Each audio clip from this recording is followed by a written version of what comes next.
தனிப்பெரும் கட்சியாக ஜெயித்தும் ஆட்சி அமைக்க முடியாத நெருக்கடியை சந்தித்து வருகிறார் தாவேகா தலைவர் விஜய். சதி பண்ணிட்டாங்க. ஆட்சி அமைக்கும் முடிவை கைவிட்ட விஜய் இரவோடு இரவாக எடுத்த முடிவு சொன்னது என்ன?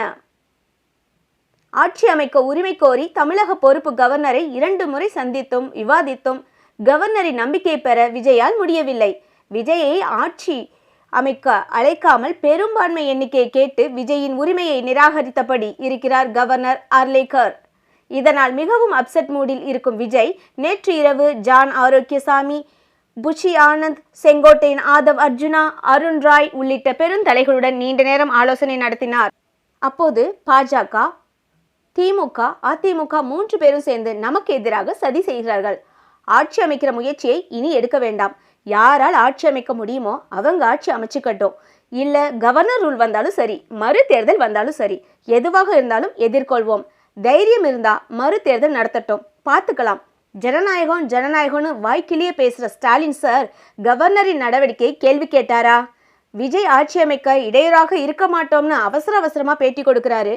மாட்டோம்னு சொன்னா செய்வோம்னு அர்த்தம். திமுக கலாச்சாரம் அதானே என்று விரக்தியின் உச்சத்தில் இருந்து தனது உணர்வுகளை கொட்டியிருக்கிறார் விஜய். அவரை சமாதானப்படுத்திய பெருந்தலைகள் நடக்கிற அந்த டீலிங்கை பார்த்தால் நம்மை ஆட்சி அமைக்க விடமாட்டாங்கன்னு தான் தோணுது. பெரும்பான்மை எண்ணிக்கையை கவர்னரிடம் காட்டணும் என்றோ காட்ட தேவையில்லை என்றோ கவர்னருக்கான அதிகாரத்தை சொல்லப்பட்டும் கவர்னர் நம்மிடம் அடம் பிடிக்கிறார்னா டெல்லியின் சதியும் இதில் இருக்கு. சுப்ரீம் கோர்ட் லாயர்களிடம் விசாரிக்க கவர்னர் நினைச்சா உங்களுக்கு பதவி பிரமாணம் செய்து வைக்க முடியும், ஆனால் அவருக்கு திருப்தி ஏற்படணும் என லாயர்ஸ் சொல்றாங்க.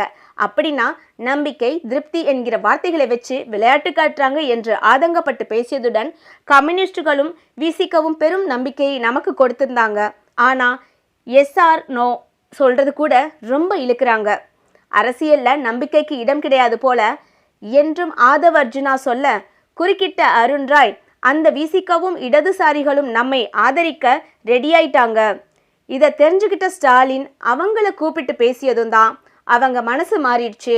அவங்கள நான் சந்திச்சப்ப இதை ஓப்பனாகவே நம்மக்கிட்ட சொன்னாங்க. இருந்தாலும் அவங்க முடிவை உறுதியாக சொல்றது வர காத்திருக்கலாம் என்று தெரிவிக்கிறார். இப்படிப்பட்ட விவாதங்கள் தொடர்ந்தது.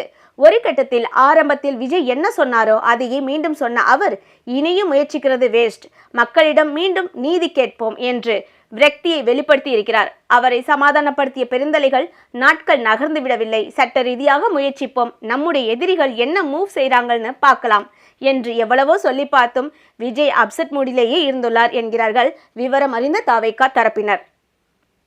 இது போல விறுவிறுப்பான செய்திகளுக்கு நம்ம அன்கட் தமிழ் சேனலை ஃபாலோ பண்ணுங்க, லைக் பண்ணுங்க, உங்க நண்பர்களுக்கு ஷேர் பண்ணுங்க.